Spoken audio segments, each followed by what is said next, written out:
भरतपुर का स्वरूप सिंह 80 साल का 4 बेटों का पिता था। वो बड़ा ही सज्जन इंसान था।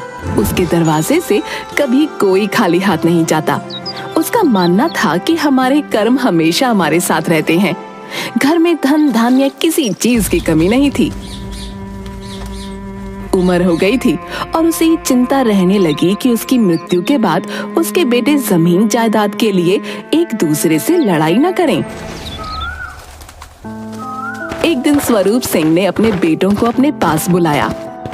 बेटा, अगर कल को मुझे कुछ हो जाए तो तुम चारों आपस में कभी किसी चीज के लिए लड़ाई मत करना और हमेशा मिलकर रहना, क्योंकि एकता में ही सबसे बड़ी ताकत होती है। मैंने तुम चारों के लिए बहुत कुछ रखा है। तुम्हें जीवन भर किसी चीज की कमी नहीं होगी। तुम चारों को सिर्फ मेरी दी हुई सीख और सौगात को संभाल कर रखना होगा। मुझे पूरा यकीन है कि तुम चारों यदि साथ मिलकर कुछ करोगे तो हमेशा सफल रहोगे। पिताजी, ये आप कैसी बात कर रहे हैं? हमें आपका हाथ हमेशा अपने सर पर चाहिए। हम तो आपके बिना कुछ भी सोच नहीं सकते। बेटा, ये नियति है और इसके आगे किसी का वश नहीं होता।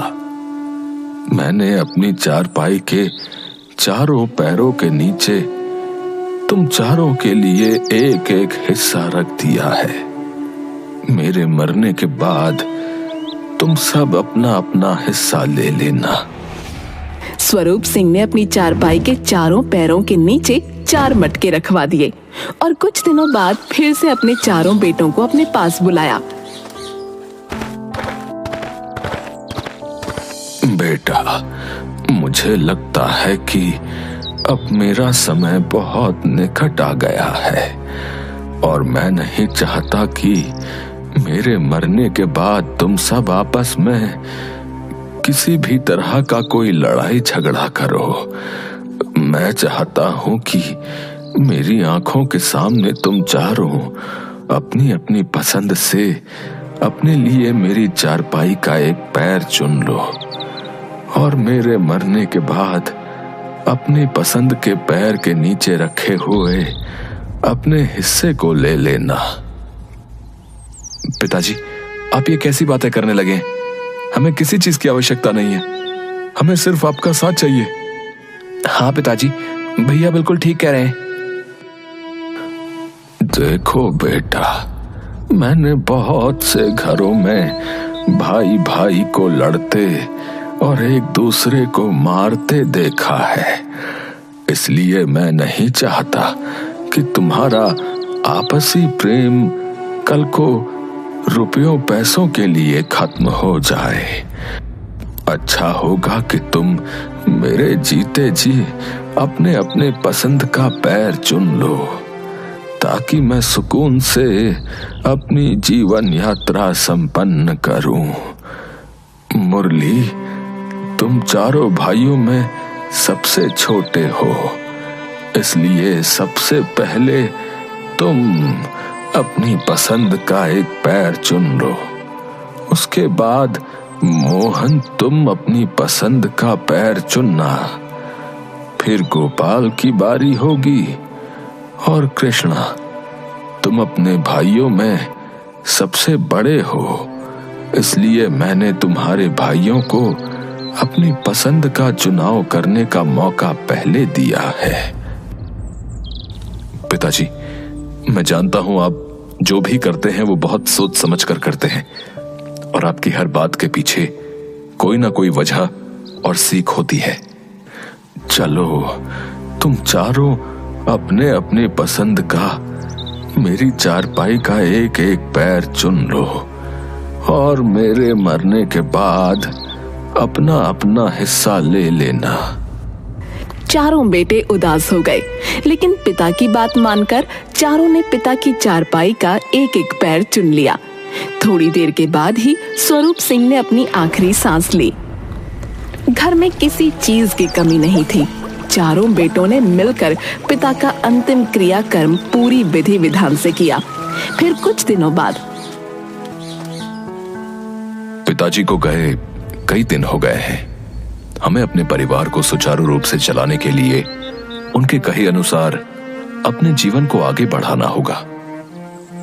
हाँ भैया, आप बिल्कुल सही कह रहे हैं। पिताजी भी तो यही चाहते थे कि हम चारों मिलकर इस घर को संभालें। ठीक है, तो चलो हम सब अपना अपना हिस्सा पिताजी की चारपाई के पैर के नीचे से निकाल लेते हैं। चारों ने मिलकर खुदाई करी तो चारपाई के हर पैर के नीचे से एक एक मटका रखा मिला। भैया, पिताजी ने हम चारों के लिए 4 मटके रखे थे। चलो अब हम सब एक एक करके अपने अपने मटके को देखते हैं। मेरे मटके में तो हीरे और जवाहरात रखे हैं। भैया, मेरे मटके में सोने और चांदी के सिक्के हैं। मेरे मटके में मिट्टी है और मेरे मटके में ये हड्डियां हैं। भैया, ये कैसा बंटवारा किया है पिताजी ने? मुझे और मोहन भैया को तो सोने चांदी हीरे जवाहरात दिए हैं। गोपाल भैया और आपको ये मिट्टी और हड्डियां। आप दोनों इन मिट्टी और हड्डियों का क्या करोगे? पिताजी का ये बंटवारा मुझे भी समझ नहीं आ रहा है। उन्होंने ऐसा क्यों किया? समझ तो मुझे भी नहीं आ रहा है। कृष्णा भैया, क्या आपको कुछ समझ आया? पिताजी ने हम दोनों के साथ ऐसा क्यों किया? क्या वो हमसे प्रेम नहीं करते थे? नहीं गोपाल, ऐसा बिल्कुल नहीं है। वो हम सबसे बराबर प्रेम करते थे। उनके इस बंटवारे के पीछे कोई ना कोई कारण और सीख छुपी होगी। गोपाल भैया, कोई बात नहीं। आप और कृष्णा भैया हम दोनों के हिस्से में आए सोने चांदी के सिक्के और हीरे जवाहरात में से आधे आधे ले लीजिए। हो सकता है पिताजी से हिस्सा बांटने में कोई गलती हो गई हो। धीरे धीरे बंटवारे की बात पूरे गांव में फैल गई। गांव के लोगों को तो पहले से ही स्वरूप सिंह के परिवार की एकता को देखकर जलन होती थी। अब तो उन्हें परिवार तोड़ने का एक मौका मिल गया। गांव के सोहनलाल कृष्णा और गोपाल से मिलते हैं। गोपाल सोहनलाल को बंटवारे की बात बताता है। अरे राम राम राम राम, ये तो बहुत गलत किया भाई स्वरूप सिंह ने। मुझे उससे ऐसी उम्मीद नहीं थी। हम सब तो उसे बड़ा ही समझदार आदमी समझते थे।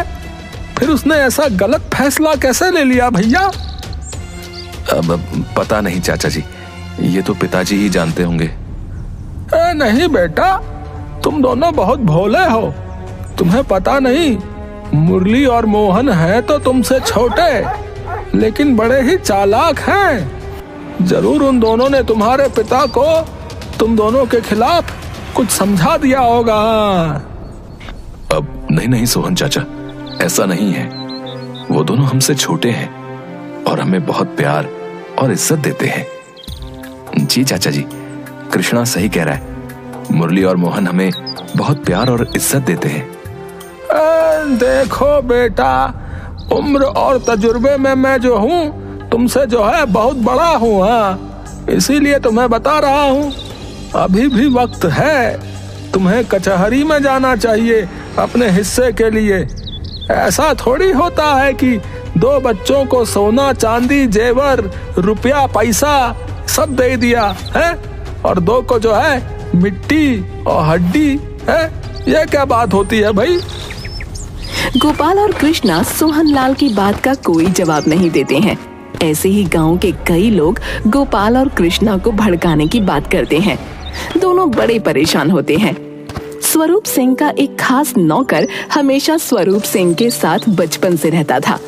उसने स्वरूप सिंह के बेटों से कहा, मैं ये तो नहीं जानता कि तुम्हारे पिता ने ये बंटवारा क्या सोचकर किया है, परंतु इतना जरूर जानता हूँ कि वो कभी किसी के साथ अन्याय नहीं करते।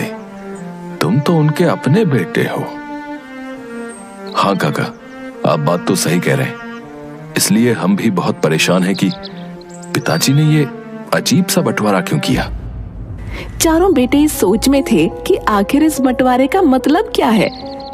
मुझे लगता है कि पिताजी के इस बंटवारे की पहेली को उनके मित्र और हमारे नगर के महाराज शूरवीर सिंह हल कर सकते हैं। चारों बेटे पिता के मित्र और अपने नगर के राजा महाराज शूरवीर सिंह के पास जाते हैं। महल के बाहर ही उन्हें राजकुमार मिलते हैं। फिर वो राजकुमार से पूछते हैं, महाराज कहाँ है राजकुमार? वे महल में ही हैं, परंतु उनके पास जरा सी भी अक्ल नहीं है। तुम उनके पास क्यों जा रहे हो? भैया, राजकुमार ने महाराज को कम अक्ल क्यों कहा? पता नहीं, चलो अंदर चलते हैं और देखते हैं कि क्या बात है। तभी उन्हें राजकुमारी मिलती है। राजकुमारी जी, महाराज कहाँ हैं? वे अंधे हो चुके हैं, उन्हें कुछ भी दिखाई नहीं देता। आप क्या क्या कह रही हैं राजकुमारी जी? सच कह रही हूँ। तुम्हें मुझ पर यकीन नहीं है तो महल के अंदर जाओ और खुद देख लो, उन्हें कुछ भी दिखाई नहीं देता। चारों भाइयों को ये सुनकर बड़ा ही अजीब लगा। तभी महारानी की नजर चारों भाइयों पर पड़ती है। महल के लोग चारों भाइयों को बहुत अच्छे से पहचानते थे। महारानी चारों को अपने पास बुलाती है। प्रणाम महारानी। कैसे हो तुम सब, और शेर सिंह कैसे हैं? महारानी, कुछ दिनों पहले पिताजी का स्वर्गवास हो गया। ये तो बहुत दुख की बात है। हम महाराज से मिलने आए हैं। अगर आपकी आज्ञा हो तो क्या हम उनसे मिल सकते हैं? वो कहाँ हैं? हमारे लिए तो उनका स्वर्गवास 2 साल पहले ही हो चुका है। तुम दरबार में चले जाओ, महाराज वहीं होंगे। चारों भाइयों को महारानी की भी बात समझ नहीं आ रही थी। फिर वो दरबार में पहुंचते हैं और महाराज से सारी बातें बताते हैं। तुम्हारे पिता बहुत ही समझदार और ईमानदार इंसान थे। उन्होंने जो भी बंटवारा किया है और जिसे भी जो हिस्सा दिया है, वो बहुत सोच समझ कर दिया होगा। मुझे लगता है कि तुम्हें अपने पिता के निर्णय की इज्जत करनी चाहिए और उसके किए हुए निर्णय को खुशी खुशी स्वीकार करना चाहिए। महाराज, हम अपने पिता की इज्जत करते हैं, लेकिन हम इस निर्णय को समझ नहीं पा रहे हैं। ये कैसा बंटवारा है? 2 भाइयों को हीरे जवाहरात और सोने चांदी के हिस्से मिले और 2 भाइयों को मिट्टी और हड्डियां। इसका क्या मतलब है? इसका मतलब बहुत सीधा है। तुम्हारे पिता ने 2 भाइयों को हीरे जवाहरात और सोने चांदी दिए और 2 भाइयों को मिट्टी और हड्डियां दी। ये कैसा बंटवारा है महाराज? जिनके हिस्से में मिट्टी से भरा हुआ मटका आया है, उसे सारे खेत मिले हैं, और जिनके हिस्से में हड्डियां आई हैं, उसे गौशाला, अस्तबल, ये सब मिला है।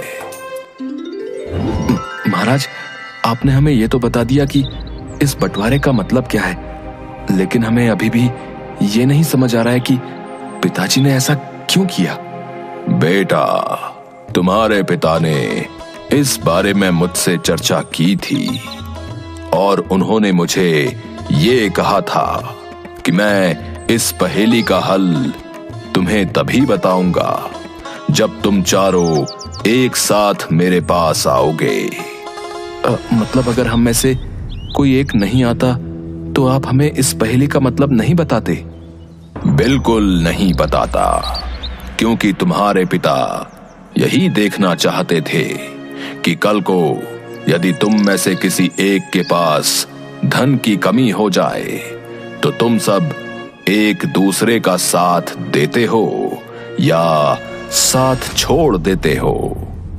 परंतु तुमने उनकी दी हुई शिक्षा को अपने साथ रखा और 2 भाइयों के हिस्से में मिट्टी और हड्डी आने के बाद भी तुम उनके साथ खड़े रहे। यही तुम्हारे पिता के जीवन भर की पूंजी है, जो असली मायने में उन्होंने तुम सबको दी है।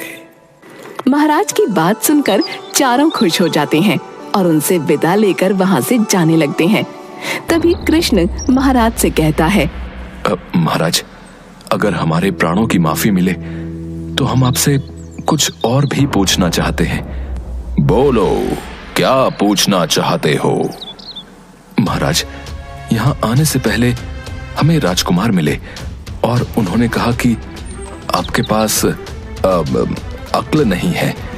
फिर हमें राजकुमारी मिली और राजकुमारी ने हमसे कहा कि आप आंखों से अंधे हो चुके हैं, आपको कुछ दिखाई नहीं दे रहा है। और अंत में हमें महारानी मिली और उन्होंने तो इतना कहकर वो चुप हो गया। हाँ, मैं समझ गया। महारानी को लगता है कि मैं हर समय सिर्फ अपने राज्य और प्रजा के बारे में ही सोचता हूं, इसलिए मैं उनके साथ समय व्यतीत नहीं करता, जिसके कारण वो मुझे मरा हुआ समझती हैं। राजकुमार अब 17 वर्ष के हो चुके हैं और मैं चाहता हूं कि वो अपनी शिक्षा पूरी करके मेरी दी हुई परीक्षाओं को पास करे और उसके बाद मैं ये राज्य उसको सौंप दूं। परंतु उन्हें लगता है कि वो मेरे इकलौते पुत्र हैं। उन्हें किसी भी शिक्षा या परीक्षा की कोई जरूरत नहीं है। मुझे ऐसे ही उनका राज्याभिषेक कर देना चाहिए, इसलिए वो मुझे कम अक्ल समझते हैं। और रही राजकुमारी की बात, तो मैं राजकुमारी के लिए एक सुयोग्य वर देख रहा हूं, परंतु राजकुमारी अपने पसंद के वर से विवाह करना चाहती हैं और उन्हें लगता है कि मुझे उनकी खुशियां नहीं दिखती, इसलिए वो मुझे अंधा समझती है। महाराज, हम आपकी और अपने पिता दोनों की बात को पूरी तरह समझ गए। हमारे पिता ने क्यों कहा था कि एकता में बल होता है, और उन्होंने ऐसा बंटवारा क्यों किया था? क्योंकि वो चाहते थे कि हम भाइयों को यह पता हो कि हम एक दूसरे के लिए क्या सोचते हैं। उनके किए हुए बंटवारे से हम सब परेशान थे, परंतु हमारे 2 भाइयों ने पिता के किए हुए बंटवारे के बावजूद भी हमें अपने हिस्से की धन दौलत में से देने की बात कही। इसका मतलब यह है कि हमारे बीच में पैसे की वजह से कभी मनमुटाव नहीं होगा।